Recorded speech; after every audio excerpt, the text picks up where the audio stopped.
안녕하세요. 저는 43살에 고달픈 삶을 살고 있는 여자입니다. 그동안 믿고 의지했던 사람에게 받은 고통이 너무 커서 맨정신에 살아가기가 너무 힘이 드네요. 숨긴다고 해서 하늘을 손바닥으로 가릴 수 없다는 걸 왜 모를까요? 지금부터 제가 적어 내려가는 모든 일들이 여러분들에게도 전달되어 이런 상황들이 올 때 대처를 잘 하셨으면 좋겠습니다. 지금으로부터 10년 전 저희의 삶은 평범했어요. 남들과 다를 바 없는 일상을 보냈죠.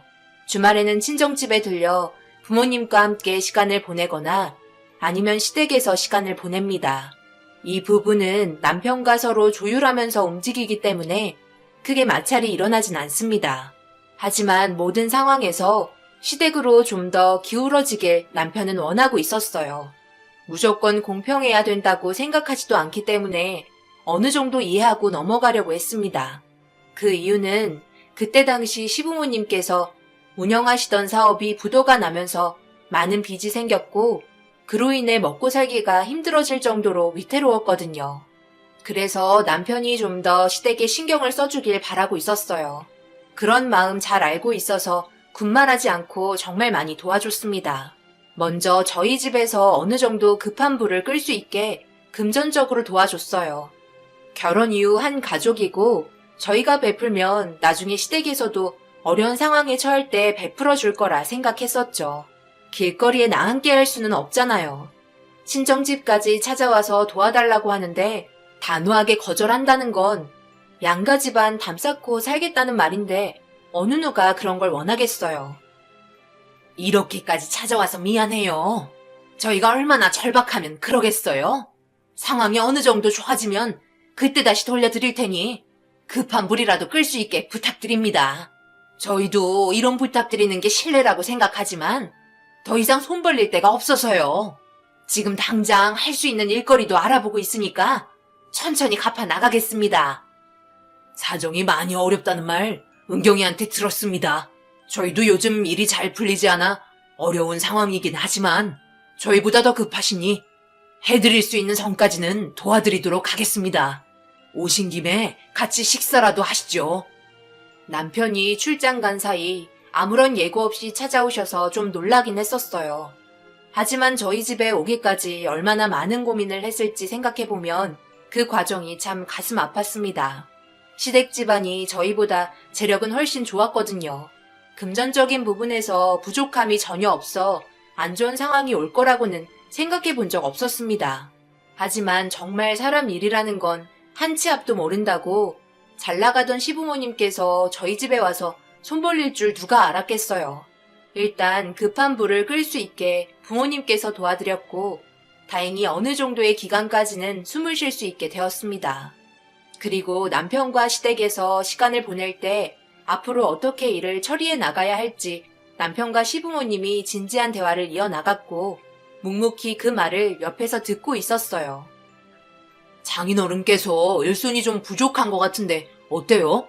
어차피 빌려주신 돈도 갚아야 하는 상황인데 이럴 때 도와드리면 괜찮지 않을까요? 어제 아내랑도 잠깐 대화해봤는데 그게 좋을 것 같다고 하더라고요. 우리가 사돈어른 밑에서 들어가 일을 하라고? 지금 나랑 말장난 하자는 건 아니지? 너무 생각 없는 말을 해서 황당하네. 어떻게 이런 말을 아무렇지도 않게 할 수 있는 거야? 우리보다 훨씬 아래였던 사람들인데 그렇게까지 하는 건 자존심이 허락하지 않는다. 그러니까 2번 다시는 사돈과 같이 일하라고 얘기 안 했으면 좋겠는데 기분 좋게 시간 보내다가 다 망쳤네. 아버지도 같은 생각이세요? 어느 집이 잘 살든 못 살든 지금 현실을 보세요. 어느 집이 잘 살고 있어요? 우리 집안이 도움을 받아야 하는 입장이잖아요. 과거가 어떻든 그건 현재에서 중요한 부분이 아니에요. 자존심에 밥 먹여줘요? 그나마 저가에서 도와줘서 숨 쉴 만한 거잖아요. 이것저것 처지 따지다가 빚진 거 갚아야 할 시간 다가오고 그러다가 또다시 상황 힘들어지면 저가에 손 벌리게 해요? 아직까지 누구 집이 잘 살았다는 말을 하시는 거 보면 참 속 터지네요. 돈 벌리러 오셨을 때 기억 안 나세요? 저가에 돈 빌린 건 자존심이 허락해서 그런가 봐요. 저는 남편과 시부모님의 대화를 듣다가 과일 깎던 걸 멈추게 되었어요. 솔직히 저희는 진심으로 도와드리고 있었는데 겉모습과 속에 있던 모습이 너무 달라 기분이 많이 상했었어요. 하지만 그 자리에서 화를 내는 건 아닌 것 같아 꾹 참았고 결국 집에 와서 이 문제가 감정적으로 터지게 되었고 평온했던 가정이 조금씩 금이 가기 시작했습니다. 저는 서운했던 감정을 얘기했지만 남편도 성격이 좀 날카로워졌는지 제가 나타낸 반응을 민감하게 받아들였고 결국 한동안 아무 말도 없이 지내게 되었어요. 어려운 상황일수록 서로 조심해야 하는데 저도 시어머니의 한마디에 너무 화가 났었어요. 남편도 이런 제 모습을 이해는 했지만 팔은 안으로 굽는 거라고 시부모님에게 서운하다는 말이 고깝게 들렸던 것 같았습니다. 어느 정도 시간이 필요했고 그렇게 서로에 대해 조금 더 조심하면서 지내다 보니 다시 예전처럼 돌아가게 되었어요. 하지만 그때의 기억은 여전히 잔상으로 남아있어 시댁에 갈 때마다 생각이 났어요. 모든 건 시간이 해결해 줄 거라 믿고 변함없는 모습을 보여드렸습니다. 그런데 시부모님 정신을 못 차렸는지 아니면 저희 집에서 또다시 돈을 빌려줄 거라 생각했는지 상당히 게으른 행동을 나타내셨고 결국 빚을 갚아야 하는 날이 다가왔음에도 불구하고 아무런 대책 없이 시간을 보내서 또다시 도움을 받아야 하는 상황이 생기고 말았습니다. 시부모님도 2번은 사돈댁으로 바로 가기 그랬는지 저희 집으로 오셨고 눈치를 보더니 저에게 다가와 제 손을 잡고 얘기하기 시작했어요. 얘야, 요즘 정말 일이 안 풀려서 시애미가 죽을 맛이구나. 이리저리 일거리를 알아봐도 마땅치 않아서 시간이 좀 더 필요할 것 같은데 이런 말 하는 게 염치 없는 건 알고 있지만 이번 한 번만 더 도와줄 수 있겠니? 마지막이다 생각하고 눈 딱 감고 사돈에게 한 번 더 손 벌려 봐라. 나중에 이자까지 확실하게 못해서 갚아줄 테니까. 그럴 수 있지? 아니요. 어머님 부탁 들어드릴 이유 없는데요. 생각해보세요. 충분히 저희 얘기 듣고 저희 부모님 일손 도와드렸으면 지금도 별 문제 없이 차근차근 빚 갚아 나갈 수 있었을 거예요. 그런데 그동안 집에서 놀고 먹고 하셨잖아요. 이 문제 때문에 남편과 얼마나 많이 다퉜는 줄 아세요? 현실을 보시라고요. 온 집안이 무너지고 있는 모습이 안 보이세요? 염치 없는 거 알고 계시면 미리미리 계획을 짜고 준비하셔서 염치 없는 일을 만들지 마셨어야죠. 저는 어머님이 하신 말 저희 부모님께 전달해 드릴 이유 없으니 더 이상 돈 문제로 힘들게 하지 않았으면 좋겠네요. 어머님은 제가 이렇게 나올 거라 예상하지 못했는지 잡고 있던 손을 급하게 빼셨고 자리에서 일어나 저를 향해 화가 난 눈빛으로 쳐다보기 시작하셨어요. 순식간에 안 좋아진 분위기로 인해 남편과 아버님이 저와 어머님을 떨어뜨려 놓았고 각자의 방으로 들어갔습니다. 당장이라도 제 머리를 잡고 흔들려고 하시는 것 같은 느낌이 들었어요. 그래도 해야 할 말은 하면서 살아야 속병이 나지 않을 것 같았습니다. 그만큼 참고 또 참았던 거죠.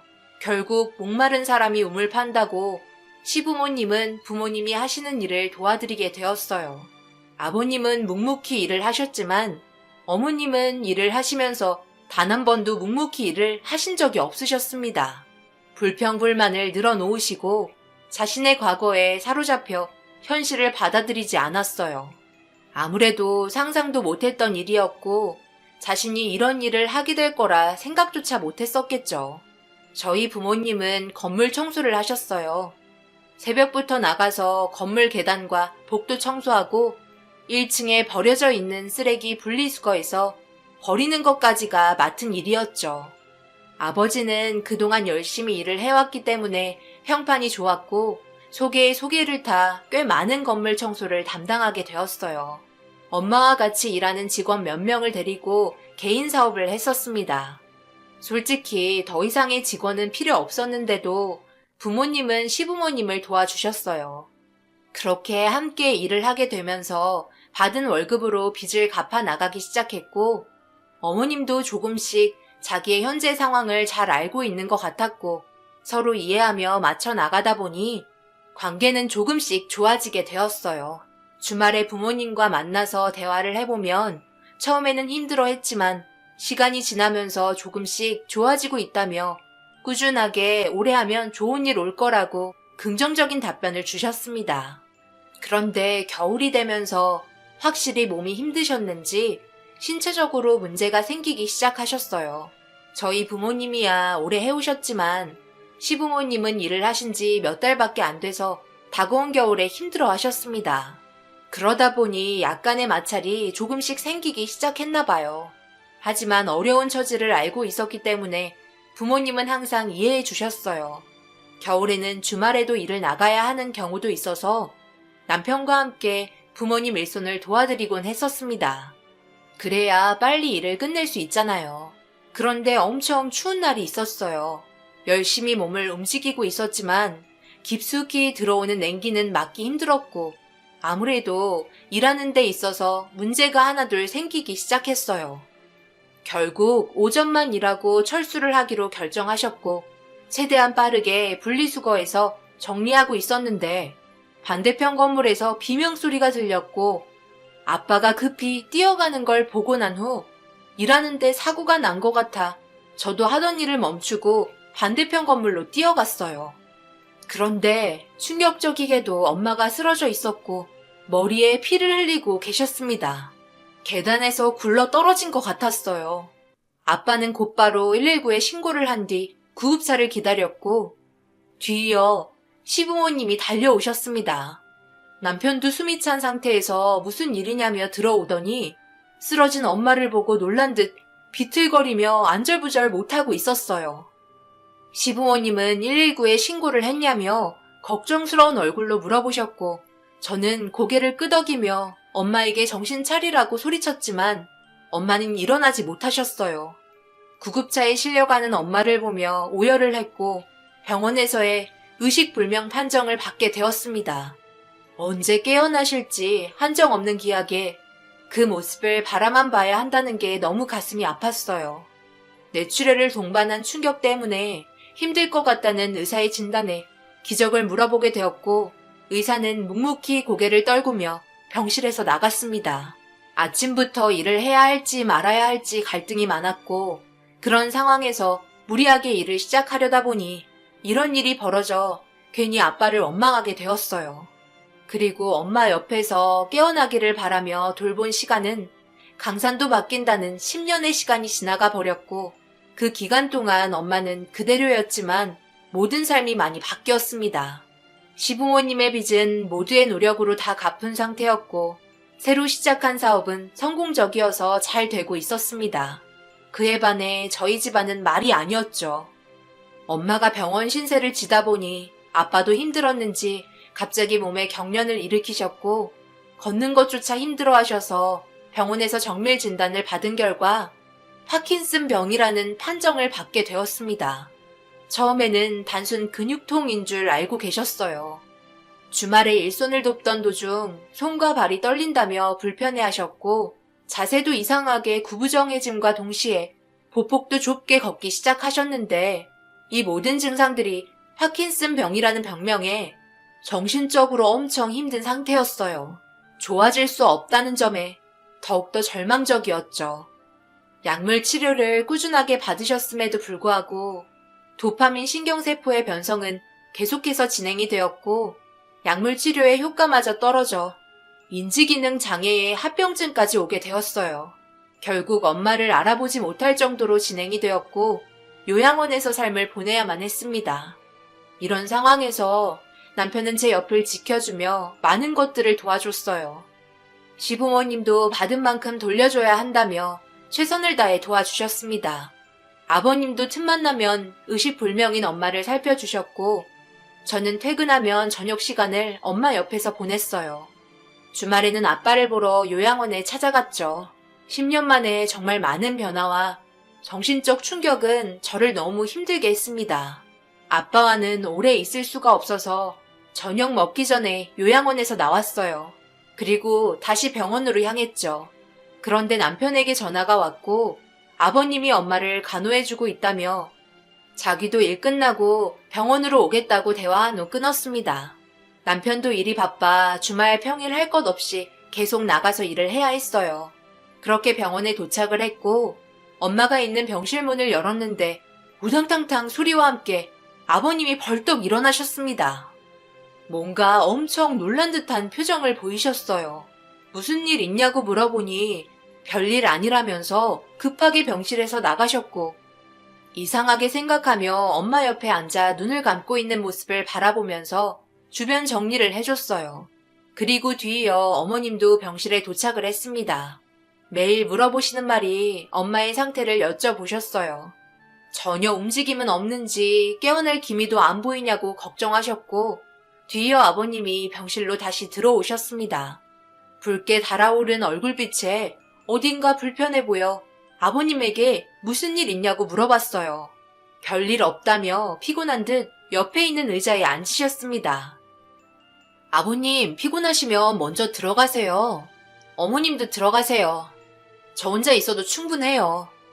아버님 얼굴빛이 별로 좋지 않으세요. 괜찮다. 내 걱정은 말고 너 몸이나 신경 써라. 잠도 못 자고 요양원에 갔다가 병원에 있으려면 얼마나 힘드니. 쉴 때 좀 쉬어야 체력이 유지될 수 있는 거야. 그러니 오늘은 우리가 옆에 있어줄 테니 경태 오면 바로 집에 들어가거라. 그래, 그렇게 하는 게 좋을 것 같은데 요즘 얼굴빛이 너무 안 좋아. 이러다 쓰러지는 거 아닌지 모르겠네. 어차피 네가 하고 싶은 대로 결정하겠지만 가끔은 우리의 의견도 따라주는 게 좋지 않겠어? 그날 남편이 뒤늦게 병원에 찾아왔고 체력적으로 한계를 느낀 저는 집으로 돌아갔습니다. 하루만 쉬었는데도 몸은 예전처럼 발걸음도 가벼웠고 다시 열심히 일상을 보낼 수 있는 체력이 어느 정도 회복이 되었어요. 그렇게 바쁜 일상을 보내고 다시 병실을 찾았을 때 엄마는 평온한 표정으로 아무 일 없이 누워만 계셨습니다.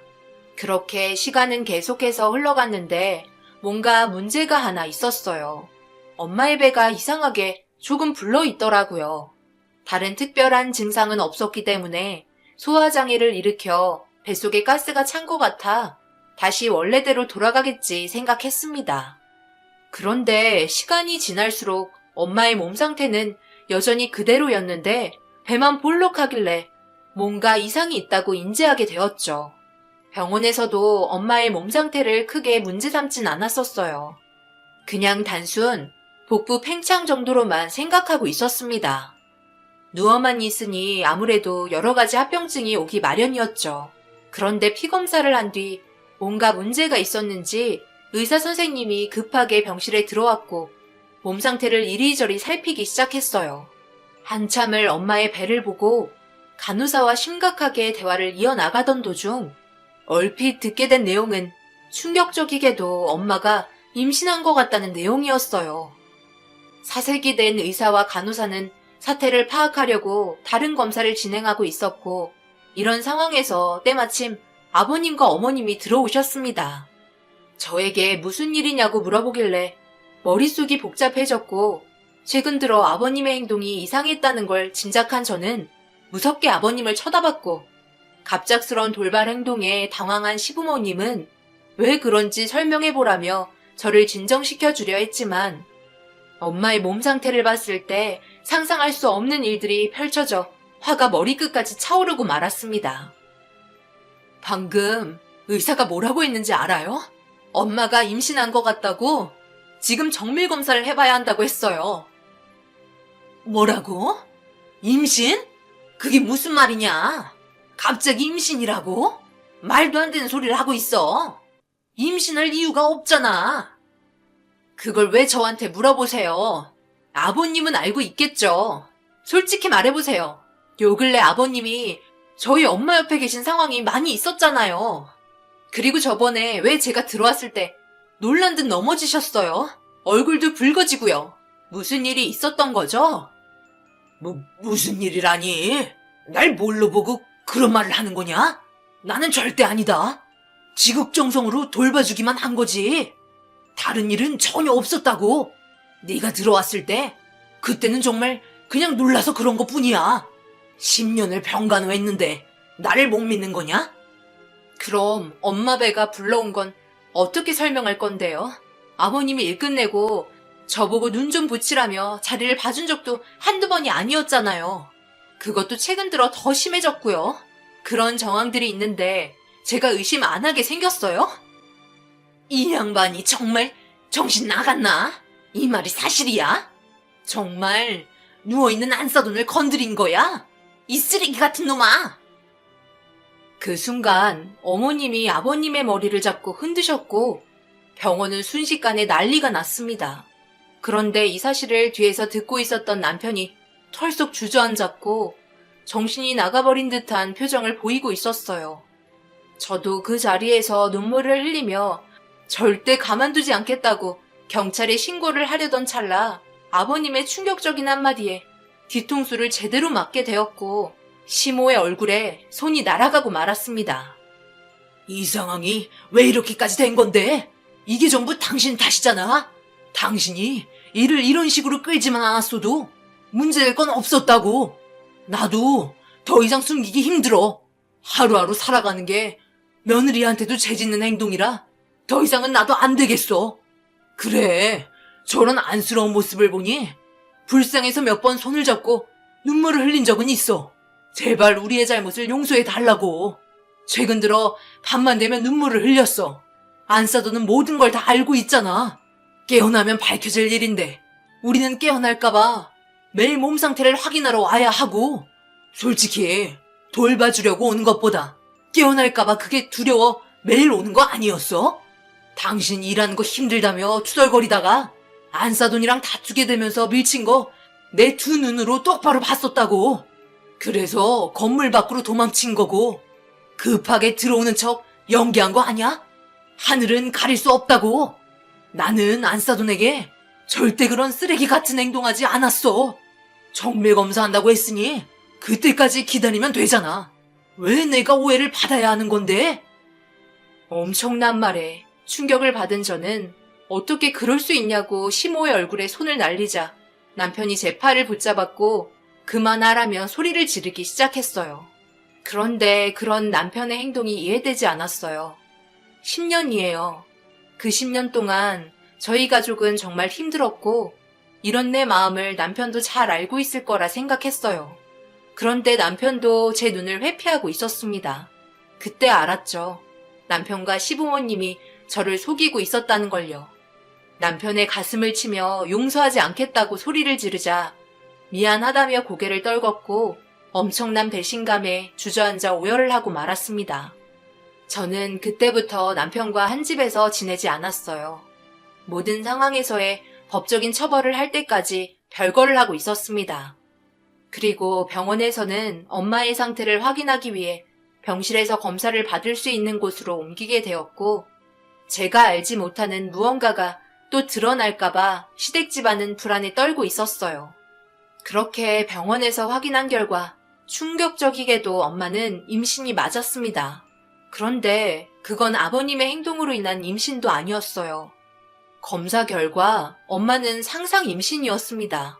의식불명 상태에 있긴 하지만 몸에서 어떤 변화가 일어나게 된 건지는 알 수 없는 상황이라며 초음파로 검사한 결과 실제 임신이 아니라고 확인을 하셨고 아무래도 정신적으로 문제가 생긴 것 같다며 약물 치료를 지속적으로 해야 할 것 같다는 충격적인 말을 들었습니다.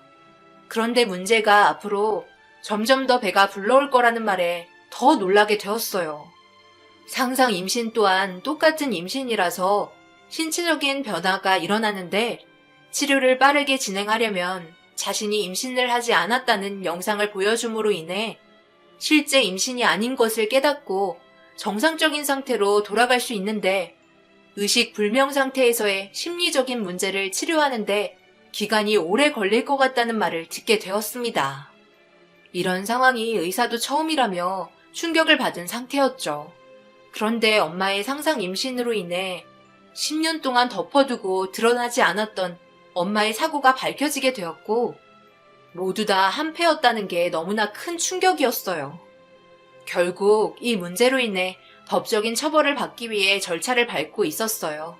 그런데 제 몸이 조금씩 이상이 생기더라고요. 그동안 정말 힘들어서 아이를 가질 수 없는 상황이었는데 이것도 이혼을 해야 하는 시점에 남편의 아이를 가지게 되었습니다. 너무나 큰 충격이었고 미친 듯이 눈물을 흘리고 말았어요. 정리를 하고 싶어도 정리할 수 없는 상황에 빠져버린 나 자신이 너무 불쌍했습니다. 나 임신했어. 당신 아이를 임신했다고. 어떡할 거야? 내 인생 어떡할 거냐고. 너희 집안은 모두 다 정말 쓰레기 집안이다. 임신? 네가? 그 애가 진짜 내 자식이라는 거 나는 믿을 수 없을 것 같은데? 너 나랑 이혼한다고 별거 있잖아. 그동안 무슨 일이 벌어졌을지 어떻게 알아? 술 먹고 함부로 굴렸을지 어떻게 아냐고. 나보다 네가 더 쓰레기 같은데? 뭐라고? 우리 별거 한 지 얼마나 됐다고. 고작 몇 달이야. 그 사이 나도 엄마 신경 쓰느라 내 몸 상태를 전혀 몰랐었다고.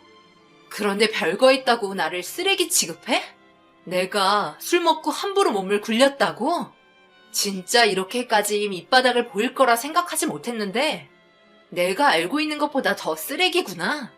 너 같은 놈에게 임신했다고 말한 내가 잘못이다. 법정에서 보자. 남편의 충격적인 말에 하늘이 무너져 내렸고 저는 예정대로 시댁 집안에게 법적인 처벌을 요구했습니다. 오랜 기간 법적 다툼이 이어졌고 제가 원하는 결과대로 흘러가지는 못했어요.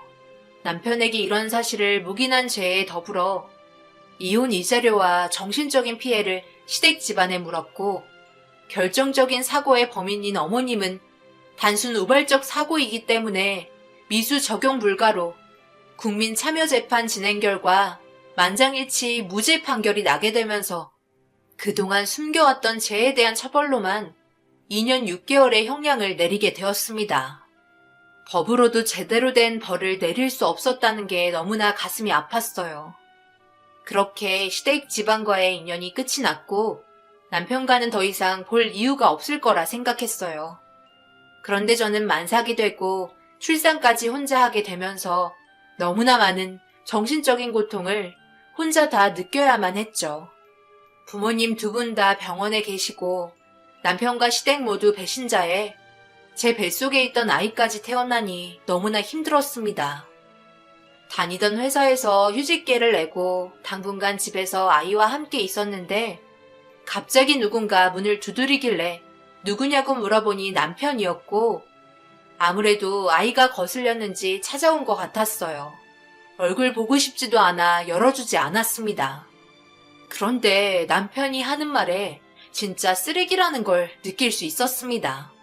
문틈에 자기 머리카락을 봉투 넣어놨으니 유전자 검사를 확인해보라며 한마디 하고 사라졌고 끝까지 제가 나쁜 여자라고 생각하는 남편의 행동이 정말 소름이 돋고 치가 떨렸습니다. 모든 건 확실하게 하는 게 저도 좋고 2번 다시 얼굴 볼 필요 없을 것 같아 유전자 검사했어요. 검사 결과 두말할 것 없이 남편의 아이가 맞았습니다. 그리고 저는 유전자 검사 결과지를 가지고 남편에게 찾아갔고 남편은 급한 얼굴 표정으로 서류를 빨리 달라고 재촉했어요. 아버님도 옆에서 있었는데 자기 손자를 보며 의심하는 눈빛을 보내더라고요. 법적인 처벌이 모두 끝이 났기 때문에 더 미련도 없었지만 제가 몸을 함부로 굴리는 질적으로 나쁜 여자로 보이기 싫고 우리 아이까지 그렇게 보이게 하고 싶지 않아 남편 얼굴에 서류 던졌습니다. 그리고 그 안에 있던 내용을 남편과 아버님이 확인한 순간 저는 차에 올라탔고 제 앞을 가로막았지만 더 이상 볼 필요 없다며 돌진했어요. 옆으로 피한 남편은 계속해서 전화 오고 아이의 얼굴을 보여달라고 문자 오면 난리가 났죠. 이런 상황들이 정말 어이가 없더라고요. 별거하는 기간 동안 저를 의심했다는 놈이 자기 자식인 걸 알고 미안하다고 비는 꼴이 너무 한심했습니다. 어차피 10년 전에 일어났던 사고를 그동안 숨겨왔었고 법적으로 남남이기 때문에 더 이상 볼 필요도 없었어요. 저는 엄마와 아빠를 다른 곳으로 옮겨 보살펴 드리고 있습니다. 상황이 더욱더 안 좋아진 건 사실이지만 그래도 좋은 날이 다시 찾아올 거라 생각해요. 의식불명인 엄마가 다시 눈을 뜨고 저를 바라보며 그동안 보살펴줘서 고맙다고 안아주는 상상을 하루에도 수십 번씩 합니다. 하루빨리 그날이 오길 바랄 뿐이에요. 제가 혼자 잘 버티고 살아갈 수 있게 여러분들께서 응원의 한마디 해주셨으면 좋겠어요. 힘을 내고 싶네요. 감사합니다.